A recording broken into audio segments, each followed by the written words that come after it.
Здравствуйте, мои хорошие! Сегодня я хочу поделиться еще одним рецептом с вами от простуды. И в основном мы пользуемся им от кашля. Вот у нас в главных ролях сегодня черная редька. Вы, наверное, знаете, она обладает антибактериальным, противовоспалительными действиями. А в сочетании с натуральным медом она как раз еще обладает и отхаркивающим действием. Так что сегодня мы будем с вами готовить очень полезный рецепт, которым я советую воспользоваться всем, чтобы кашель ушел навсегда. И для этого нам что понадобится? Редьку мы моем обязательно щеточкой под водой проточной, как следует. Не ленитесь, мойте ее хорошенько, потому что она нам понадобится вся полностью. И хвостик тоже я не отрезаю. Для этого нам нужно вот отрезать вот такую крышечку. Ровненько стараемся отрезать. Редька у нас крепенькая, но ничего. Вот так. У нас очень аккуратно получилось это сделать. И теперь мы должны, вот, как сказать, давайте выроем небольшую ямку. Вот вырежем такое углубление.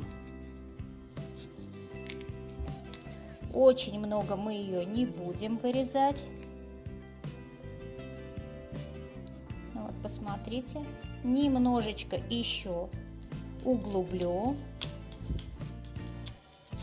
чтобы много редьки нам не терять.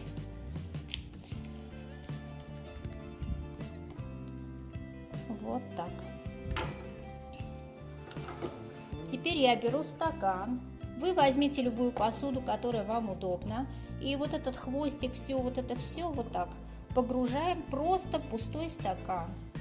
Стараемся положить редьку так, чтобы она стояла ровно, не заваливалась ни на какой бок. И теперь мы туда, вот в это углубление, добавим мед.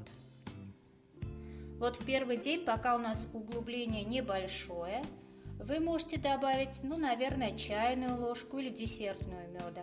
Оставьте место, потому что редька выпустит свой сок. Теперь мы закрываем крышечкой и оставляем на ночь. Где-то вот у нас на 12 часов. Утром встанем, откроем крышечку и увидим, я сниму, покажу вам, что будет дальше. Редька выпустит еще свой сок и смешается с медом. Нужно будет слить эту жидкость, и вот это самая полезная жидкость. Продолжение я вам сниму с утра. Вот у нас уже утро. Открываем крышечку. И вот посмотрите. У нас вот я сейчас видно, да, жидкость. Уже полностью жидкость заполнена вот в редьке. Вот, смотрите, какая жидкость у нас. Сейчас я все это солью в стакан.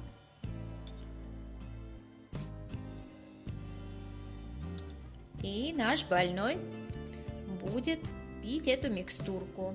Она сладкая, вкусная, и кашель пройдет бесследно. Вот посмотрите, сколько жидкости у нас получилось. Вот эту микстуру теперь выпьем.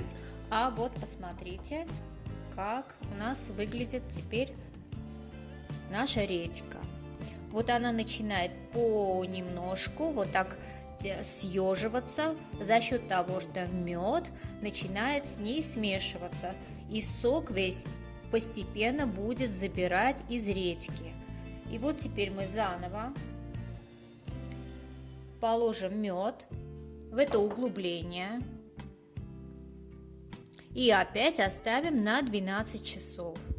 Через 12 часов опять будет такая же жидкость, и всю эту процедуру мы будем повторять до тех пор, вы увидите, пока наша редька не станет такой сморщенной, уменьшится в размерах. Это будет значить, что все, что в ней было, сколько жидкости, сока, она отдала все отдала нам. Мы выпьем и поправимся. Всем советую пользоваться этим рецептом и писать, помог он вам или нет. Это рецепт моей мамы, рецепт детства. Вот сколько я помню, мама нас, как у нас болело горло, вот эта редька вот так стояла, наоборот, вот так в стаканчике. И я сейчас тоже пользуюсь этим же способом и лечу своих детишек. И очень хочу помочь вам, если вы тоже уже простудились. Так что готовьте, пробуйте, пишите в комментариях, как у вас получается, помогает или нет, а я буду рада, если вам помогла. Будьте здоровы!